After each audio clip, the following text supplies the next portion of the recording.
Hello, and welcome to another week of the Storied Arcs podcast. I am your co-host, Mike. And I'm your co-host, Alex. And today we are setting up the next book in our Summer of Social Media series. This book will be Unfollow, and today we will do a spoiler-free introduction to the series and its creative team.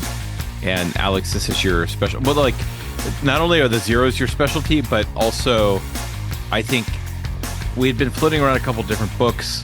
I floated the idea of what if we did a social media theme, and you're really the one who had the masterstroke of orchestrating it in chronological order and watching the decline of social media. Because they're not just about that. There's this trajectory to the books that get a little more cynical. And all the books, obviously, they have, social media plays in it. They're not about social media per se, but they all play.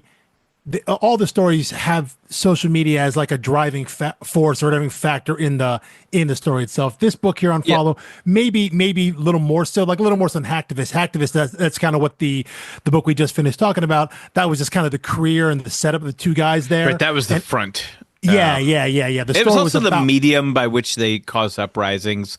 Yeah, so it's like this book, Unfollow in particular, I think also true of Hacktivist, could not have existed if the mediums of social media didn't exist. And that I think is very, very fair. And this is a book that I think I threw out there. This is a book I've been talking about, maybe you and I, Mike, talking about maybe doing for a while, because it's one I think is very interesting.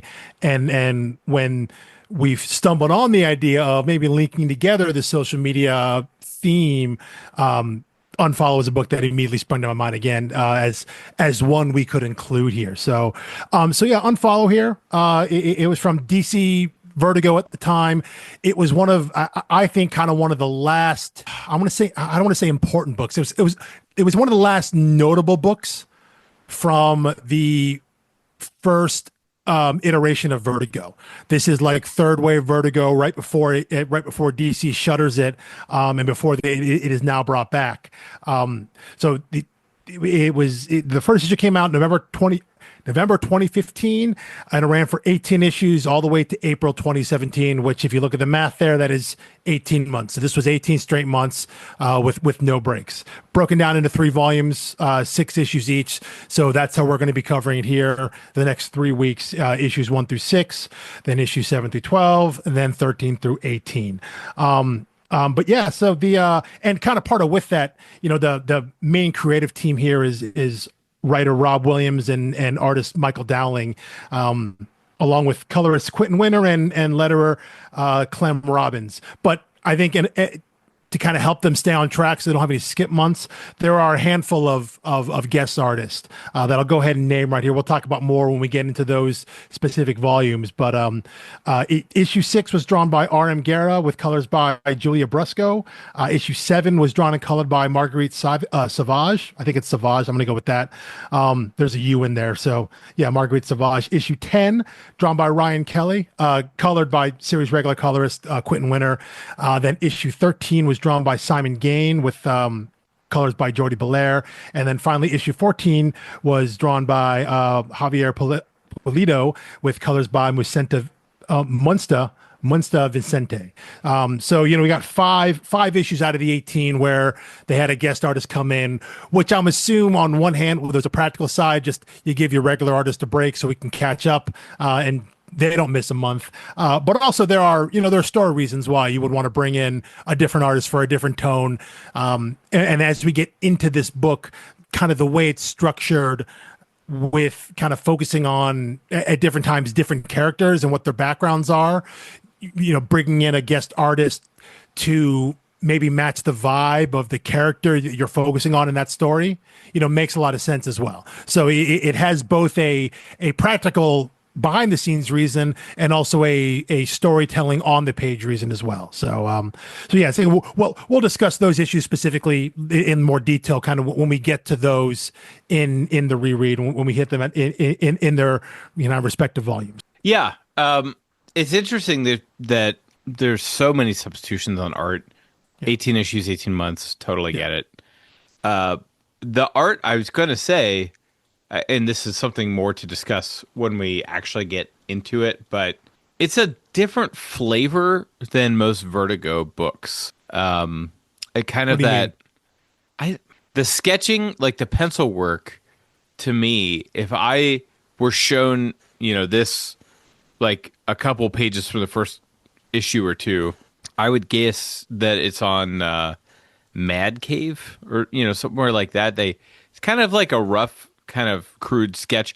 Not quite like the Andrea Sorrentino type crudeness. It's a little more detailed than that. But I don't know. Like the line work is heavier. Is that at all descriptive? Yeah, it is. I guess I don't ascribe a house style to Vertigo, but I understand what you're saying in terms of kind of the comps for Michael Dowling's kind of his regular kind of line work and his art style. But yeah, I don't Yeah, personally I don't ascribe think a Vertigo that's house true. style. Yeah. I definitely agree with that. There's not a Vertigo house style. Although when we were talking about it last week or the week before, there is kind of that era of Vertigo where I was saying, I really like the hand drawn stuff, and they tend to be really, detailed in the foreground, and then sometimes background panels, especially when there's multiple panels on a page, they'll kind of gloss over because they were still working with, pencil and paper rather than digital. Yeah.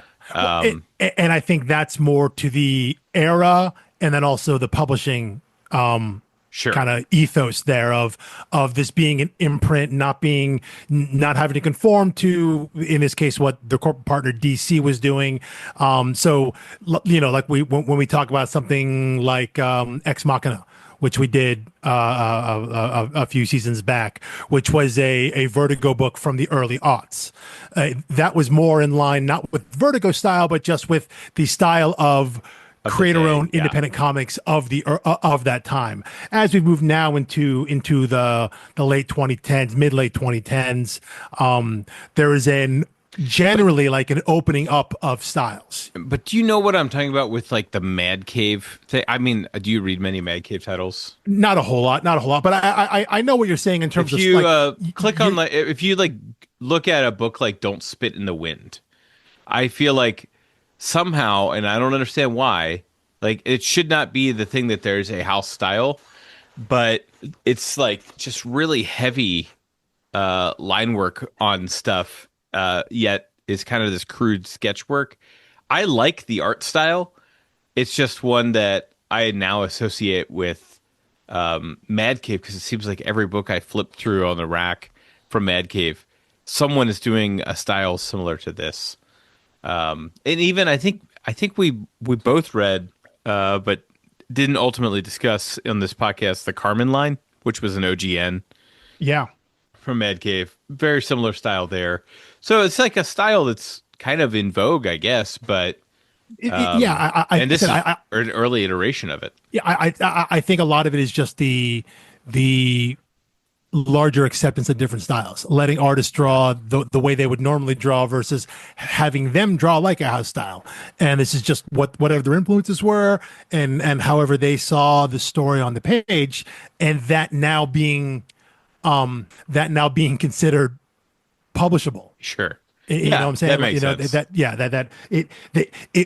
You wouldn't have seen it before because someone would have looked at that and been like, well, that it's not finished or it's not good. It's not clean enough. Sure.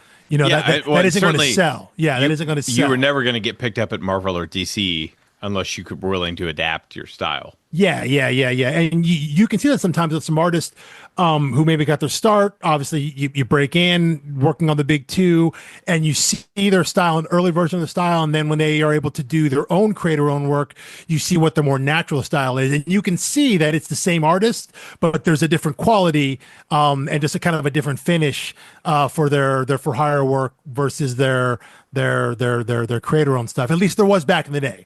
Now I think both Marvel and DC, if you're hiring, a great example of this is one of the artists we talked about during Deep Cuts, which was Junie Ba. He did the 70s issue with the journalist that was basically tripping balls the whole time. Oh yeah, Yeah, yeah, it's a very kind of exaggerated cartoon, very kind of squarish kind of character drawing and all that. Radically different than anything else you saw in Deep Cuts. Junie Ba just wrote and drew a Robin series, like a 3 issue, like perfect bound Robin series for DC, and it's drawn in his style, right. which you would never see in the main Batman or any main ongoing Bat Yeah, series it's title. the same with But the Lemire Wynn, Robin and Batman stuff. Yeah, exactly, yeah. So now they understand if you're bringing these guys in to tell a story for a miniseries, you're handing them the reins. You're going to hand them the reins because anyone picking up this book off of the name Junie Ba, they're going to expect his style.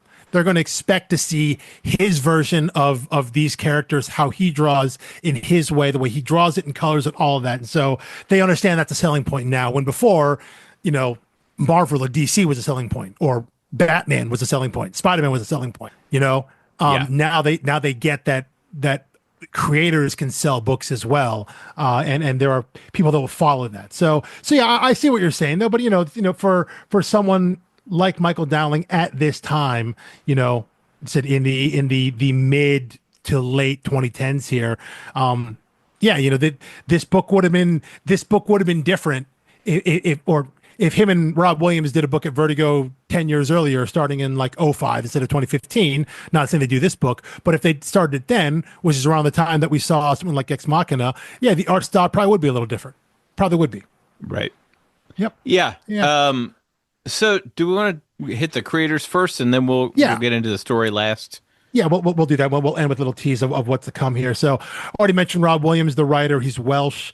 A running theme you're going to get through a lot of Brits working on this book, which means all of them have done a ton of work on 2000 AD / Judge Dredd, which is the long-going sci-fi graphic novel anthology series, magazine that runs over in the UK.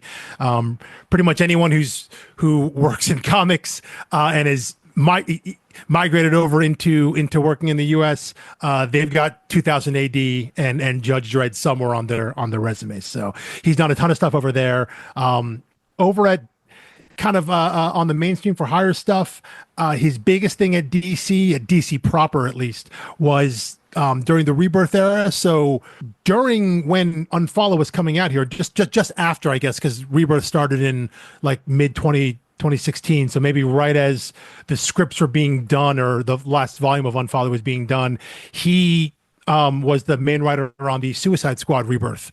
And I believe he wrote, that issue that series, that run went 50 issues, and he wrote nearly all of them. Maybe 1 or 2 issues here someone guessed it on, but he was basically the main series writer for the Suicide Squad.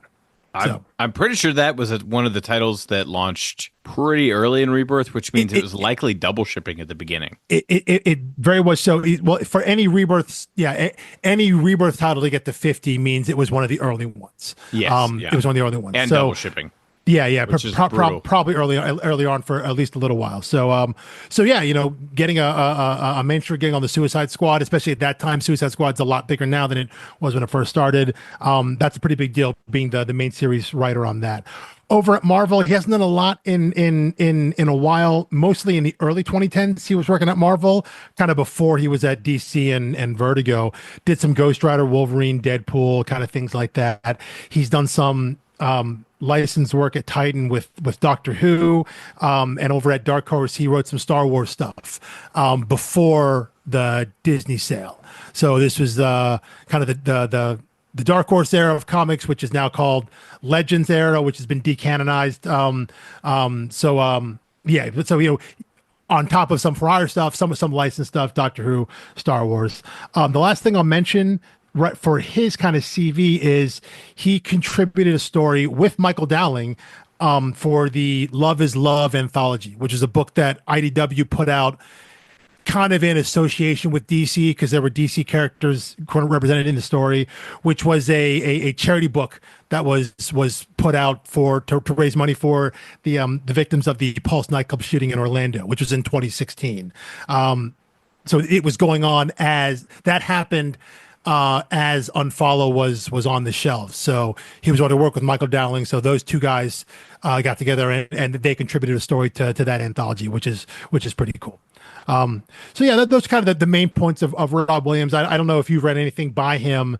Maybe some of that Suicide Squad stuff. I don't know if you were big into Suicide Squad ever. If he did the one shot, like the Rebirth one shot, then I think he did. And then I bought he every and read every Rebirth one shot. The Rebirth, the okay, $2.99, yeah, like the white background. Check them all out. Yeah, check them all out. Yeah. See what's up. Yeah. See who the creative team is. Yep. And honestly, there were, I think, 3 titles because it was $2.99, and I checked out the one shot. I ended up pulling for at least 10 issues that I wouldn't have otherwise. And Nightwing was one of those. Well, that was the plan from DC. That was the whole point. So it was genius. And then as everything started to slowly creep up in price and slow down in production, and oh man, I hung with that Nightwing run into like the high 50s before I pulled the plug on it, and then of course was behind the ball when Tom Taylor took over, and it was like, oh man, of all the times to be a Nightwing fan to miss the first Tom Taylor issue. The end of the Rebirth era, before it restarted, it got a little weird. He got shot in the head and had amnesia. Cab driver, he was Rick Grayson. It wasn't the best Nightwing book there, but yeah, I read some of that Suicide Squad run. I have read some of that Dark Horse Star Wars stuff, which means I'm sure I've read some of his stuff there. But really, I think for me, Unfollow was kind of the first thing I'd ever read from him. He's not a name I would have known kind of previously. Same with Michael Dowling, the artist. Again, 2000 AD, Judge Dredd over in the UK. I mentioned the Love is Love story with Williams. What I've seen from him since kind of recently is over at Marvel, he has been kind of the main artist for 2 characters that are written by friend of the show, Erica Schultz. Hollow Z, coming out of the Spider-Man, Amazing Spider-Man story, and Daredevil Woman with Fear, which is the Elektra as Daredevil. Kind of runs. He's been the main artist on both of those books there. Plus, he's done some work on Amazing Spider-Man and a little miniseries called Jane Foster and the Mighty Thor, when both of them are Thor and all that. So, done some stuff there at Marvel, and a lot of that stuff's been a little more recent. Outside of Unfollow over at DC Vertigo, he a book that I've mentioned a bunch of times here, which is just a single one shot, which is the Time Warp one shot, which I think I mentioned before. It has. I have it. Yeah. In fact, I have, hilariously, I have the Jay Lee variant cover signed by Jay Lee. And when I took it to him like a year or 2 ago, he was like, I've never actually seen this. Yeah. I was like, yep, it's a one-shot thing. It's a one-shot thing. It was big. It was Gail Simone had a story in there. Damon Lindelof has a first name. story. Yeah, Damon Lindelof, Jeff Lemire. Some nobody named Tom King had a short story in there. But Michael Dowling had a story with Cy Spurrier in that little one shot, which is pretty cool. It's a cool read if you pick it up and find it.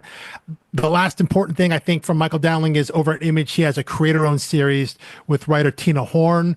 It's called SFSX, which is safe sex, abbreviated there, but that's a creator-owned book, another book he has over at Image that's kind of like his book thing he's been working on. So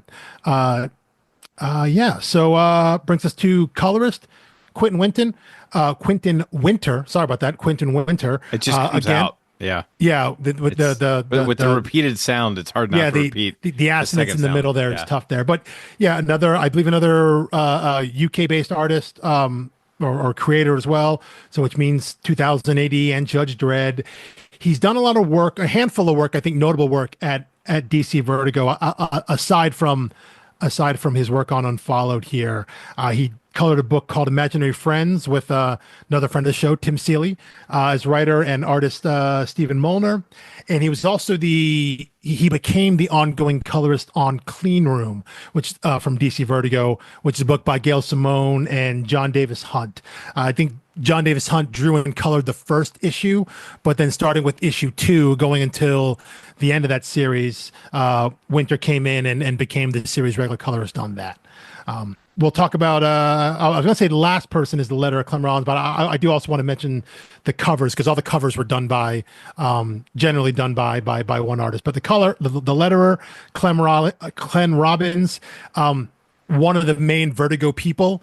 I'm going to list off some of these books here he did at Vertigo, see if any of them ring a bell. Hellblazer, 100 Bullets, Preacher, Transmetropolitan, Why the Last Man, The Losers, The Invisibles, maybe not Greek Street, maybe not The Kitchen, but basically some of the major books at Vertigo, going back to the beginning of Vertigo. I think he was one of their go-to guys as someone that they would go and trust. Also did a lot of books at DC as well, DC proper, a lot of kind of early aught stuff like Gotham Central, kind of an important book, and kind of early aughts runs of Batman, Green Arrow, Catwoman, Nightwing, Detective, things like that. And very recently he did the, I don't know if you read the Batman the Detective Tom Taylor maxi series. I think that was Tom Taylor. It was 10 or 12 issues, some of that. So very recently, Clem Robbins lettered that as well. So he's done some more recent stuff as well. But I mean, when you have Hellblazer, Preacher, Transmet, 100 Bullets, Why the Last Man, when you have those on your resume, you can kind of stop right there. Like, you know, those are Pantheon level, not just Pantheon level Vertigo books, but like Pantheon level comics of the past 30 years. You know, those are some of the absolute best. So he's got all that stuff there. So he's kind of one of the all-time greats out of Vertigo. And then I mentioned lastly, I want to talk about Matt Taylor, who did the covers for Unfollow, which have this cool setup. It looks like a phone screen, and in the bottom you see a number. Starts with 140, which will make sense if you read the book. Represents the number of characters that used to be limited in tweet. It becomes obsolete when Twitter jumped to 280 and then went infinite if you paid for it. But it starts at 140 and then ominously counts down as characters get eliminated from the story. But it looks like a phone screen. That's the design. That's the thing they go through all the series. Couple other notable series he's done covers on. This book called Deep State, which is kind of neat, and very recently a book called Slow Burn, which was very, very cool. He also has a book called Wolf, where he did the interiors with writer Alice Cott, which is not one that I've read, but it's cool seeing a guy who is mostly known for covers and kind of, pinup kind of art, also get a chance to do his own interior work, which I think is pretty cool. Yeah, very cool. So yeah, that's our creative team here. And like I said, when we get to the various issues 6, 7, 10, 13, and 14, with our guest artists, we'll shout them out and kind of maybe try to break down a reason why they chose to go with a certain style, different artist, outside of the reason of maybe Michael Dowling needs a couple months off. Outside the practical reasons, we'll look at why the artist they brought in to tell that story may have been the right choice there. So we'll get to those when we get to those issues in the volume. Yes. Are you ready for the synopsis? Yeah. Do you have the official synopsis up here, or I have the issue 1 synopsis from the whole Vertigo stuff on DC's website is still a bit of a detangling mess. Since it was Vertigo, then it was DC Black Label, and now it's Vertigo again. Someone just went to DC proper, and then some stuff like I don't think Unfollow has been reprinted at any point since the changeover. It would have been a Black Label story at the time, and now it would have gone.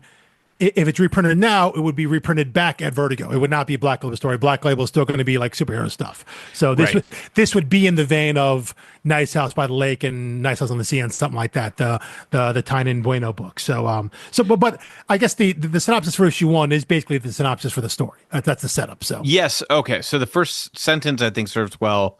The final sentence really sets up the issue. But all that to say, Unfollow number 1.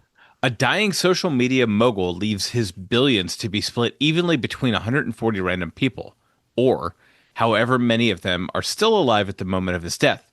Rob Williams and Michael Dowling assemble a cast that includes a young black man trying to get by in St. Louis, an Iranian reporter in need of hope, a retired Special Forces soldier with a strange sense of purpose, and a thrill-seeking heiress in this thriller that shows we're all still part of the food chain. And I think that the one thing that is left out in that description that maybe is implied, is that all 140 people are brought to the same location. Right.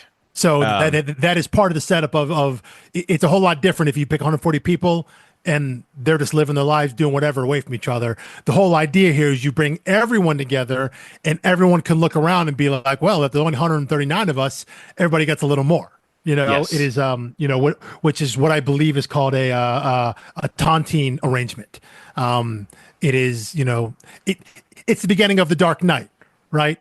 Right. With the bank heist. Yes.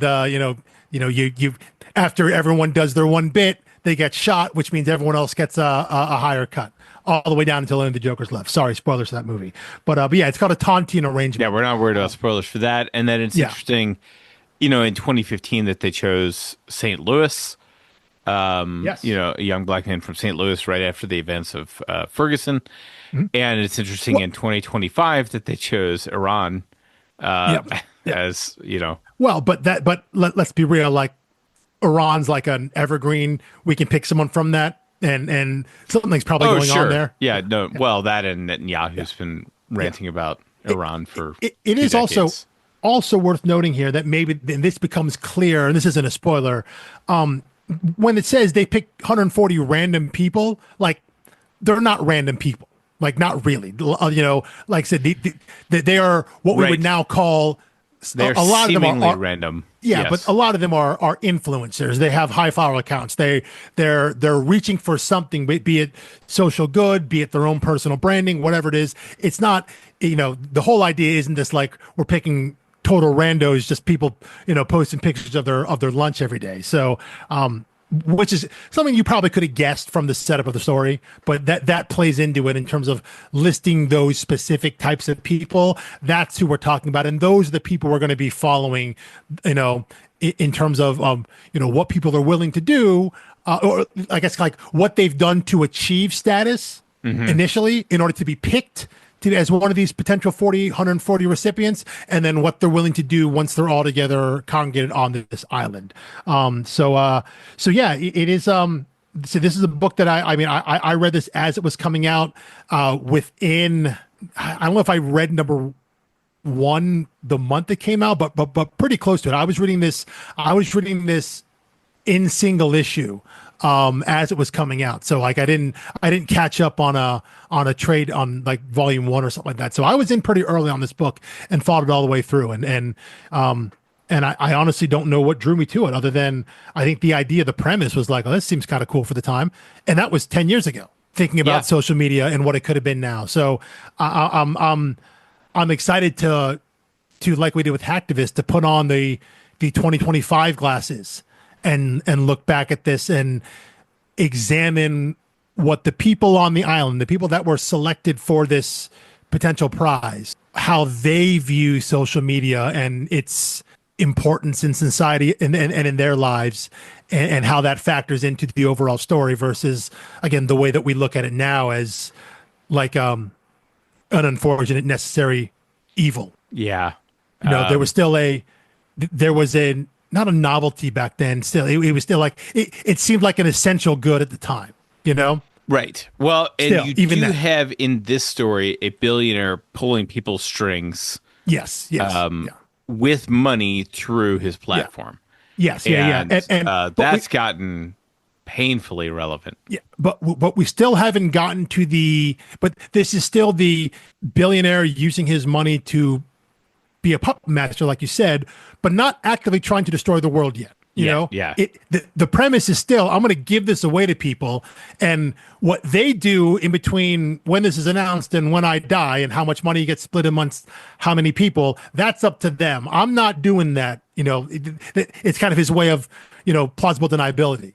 Right. It's a way of saying, look at this thing I'm doing. Yeah. And look what they did partially with it. For attention and yada, yada, yada, but I'm not putting my thumb on the scale. Yeah. I'm letting them, I'm giving the money away. Someone presumably is going to unless they all kill each other, in which case that was their call. But I'm planning to give this money away.